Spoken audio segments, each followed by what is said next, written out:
Oh, hello, wonderful people. Welcome here to the East of Eden Test Kitchens on this star. I'm always tempted to say star date, captain's log, star date, such and such, because I'm from the original Star Trek generation. But that really doesn't apply here. And we are actually here on this side of Eden Street in the great Chickasaw Woods, way deep under the canopy here. And occasionally the ghosts of the former tenants occasionally do say hello to us. But today we're going to be doing baked Alaska. Now, you may ask, baked Alaska, it's a dessert. And I got to be honest with you, I didn't think it was a real thing. And I had posted on Facebook that we was getting ready to make a movie about lobster thermidor and baked Alaska, because it was the most far-fetched thing I could think of at the time. And like I said, I had no idea it was a real thing. So we're going to proceed. I did a little study on. Let's go ahead and go to the books here first. Let's see. We're still on Chicken Archduke. Let's get over here. I want to get right through this because it don't take long. Let's see. Norwegian omelet. In the U.S., it's called baked Alaska. The invention of the omelet a la Norvégienne is attributed to an American-born physicist, Benjamin Thompson. But Baron Bresset, writing in 1866, states that a French chef learnt the secret of ice being baked in the oven from a Chinese colleague who came to Paris with a Chinese mission.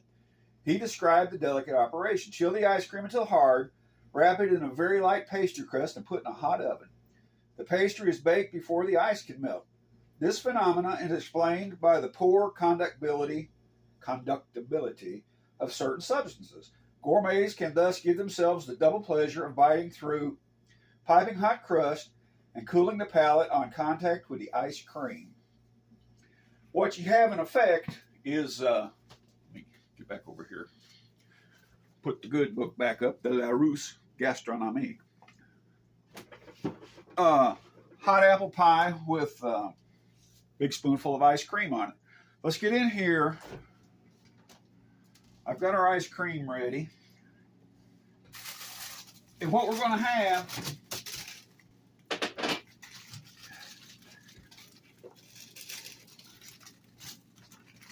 is you have a layer of cake and a layer of ice cream covered with meringue. I've never made baked Alaska before. I've never made a meringue before, so this should be a great learning experience for all of us. So for the cake level, I went back to the basics here. Honey bun. Good old honey bun. We're going to put it in a traditional baked Alaska pan here. Can you see? Okay, then we're going to get our ice cream, put right on top of it. Let's set her down there. Let's get this over here.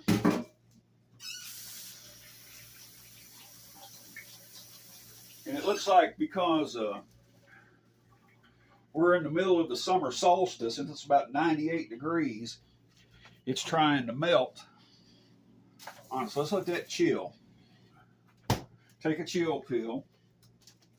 All right, I already separated the yolks of 3 eggs. Well, actually, it's more like 6. I only succeeded on like 3 of them. So we're going to do one more to see if it can actually be done.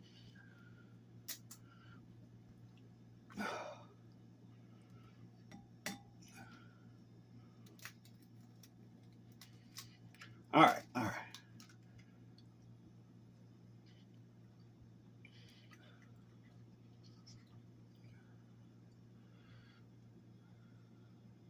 Separating the yolk from the white.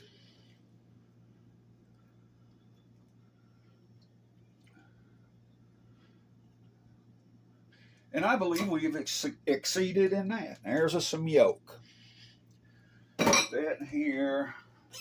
Clean, washy, clean hands.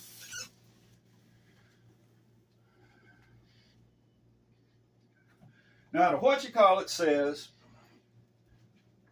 cream of tartar. I didn't know what that was. And then we got our sugar. So I had to look that up. I'm sure that's more than enough. And we had to go in the archives, the antique department, to get this contraption right here. Now, we're supposed to whip the eggs until they come to a soft peak. Well, I guess we'd put our, let's put our cream of tartar in now. Because you want to alter the pH balance so the air bubbles remain suspended in the viscosity of, you know, all that good stuff. Let's whoop it for a while and see what happens.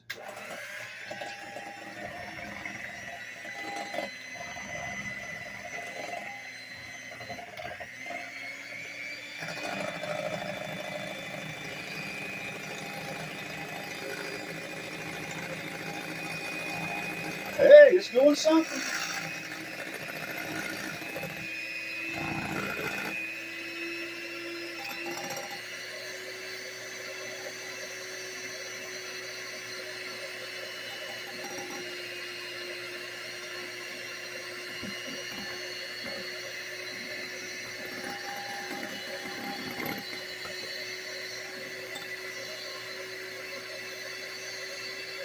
Well, the cream of tartar, whatever that may be, is supposed to help it hold the air bubbles.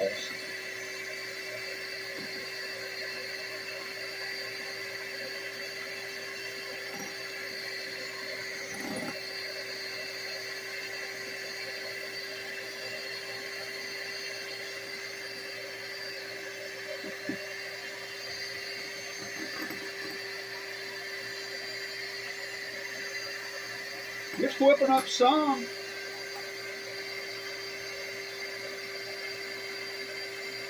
I think it's supposed to whip more than that, but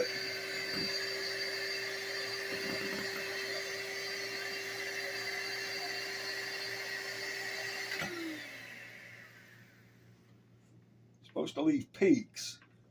All right, let's put some sugar in this. Put some sugar in this bad boy. It calls for 1/4 cup. I guess that's 1/4 cup, ain't it? That looks like a quarter. Let's try that.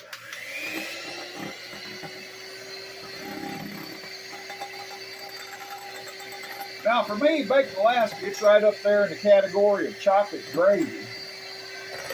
I don't know why anybody would be making something like this. And the only reason I'm doing it is for demonstration purposes.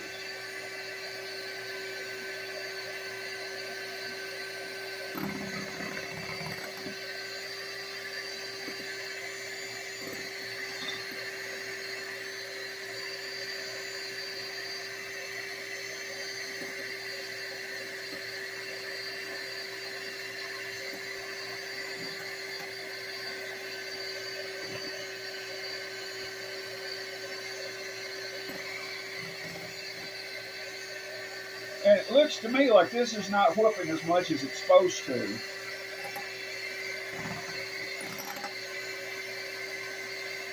And having never made a meringue before, I don't know if it's right or not.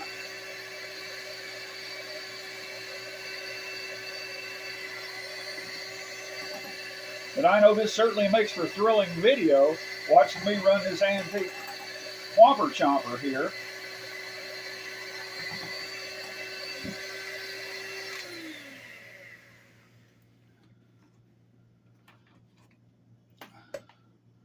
No, it ain't right.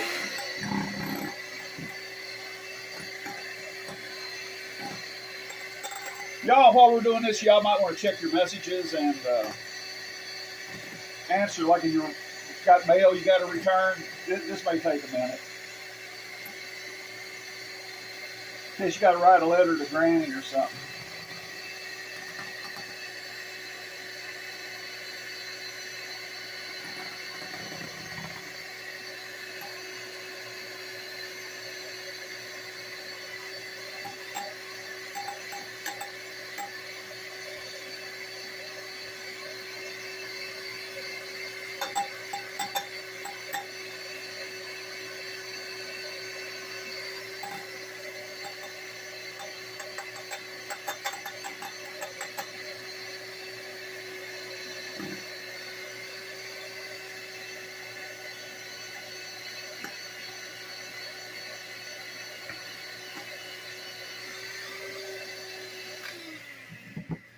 All right, we're going to have to call it quits there, or else we're going to have 20 minutes. Let me get the.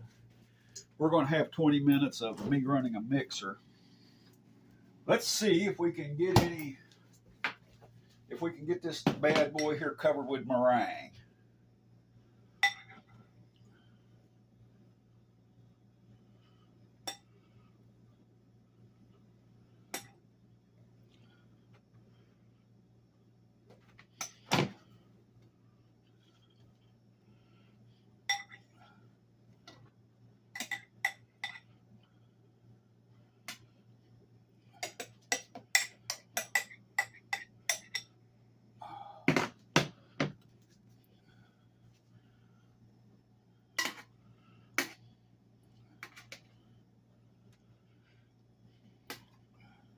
So I had, we were joking about lobster thermidor.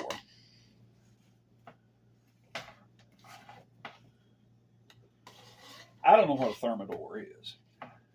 And I'm really not all that enthused about fooling with a lobster. They don't look like something I really want to invite into our home here the way I've invited you in. You people, you nice folks. All right.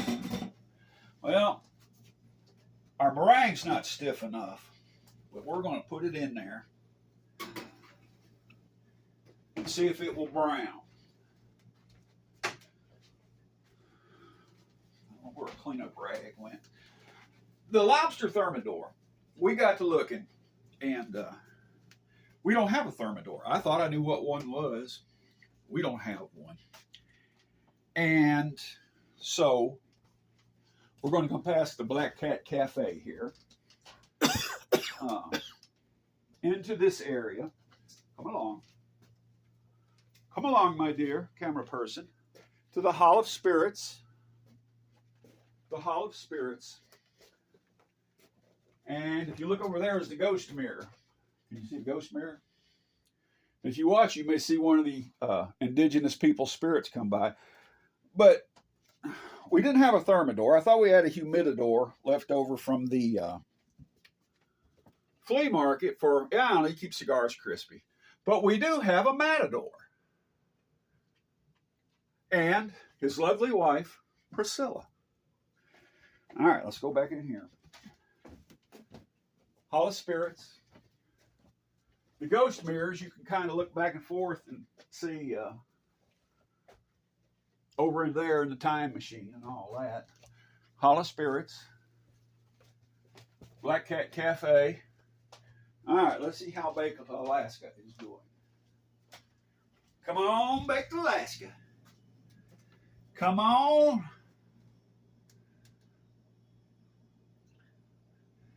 Well, we got just a little bit more brownage to it.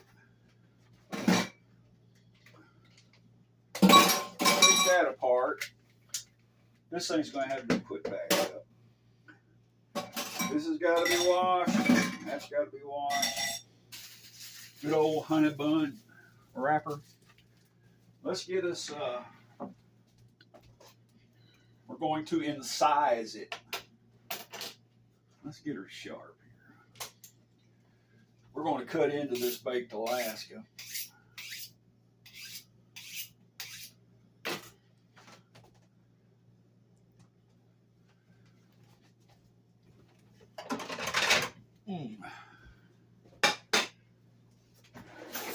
Good old fork.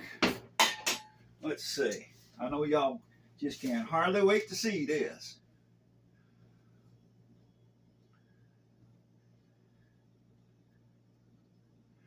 Well, it's supposed to have little pointy points on it. Decorative. And I see the ice cream running out the side of it. I guess we better pull this bad boy out of there.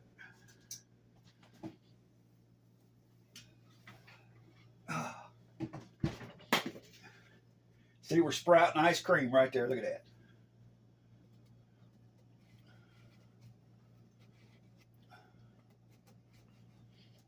Let's see if we can.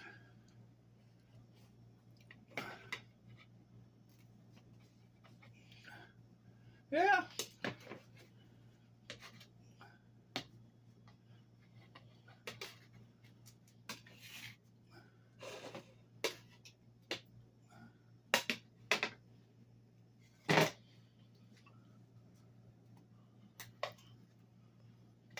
Oh, gotta get some honey. There's some honey buns. Let's get that out.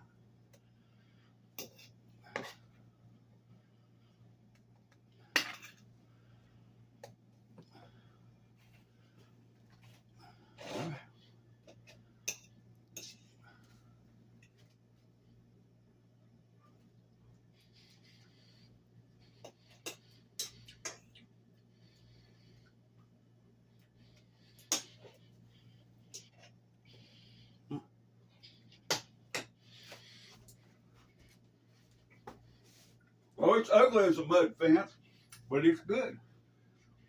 Until next time, enjoy.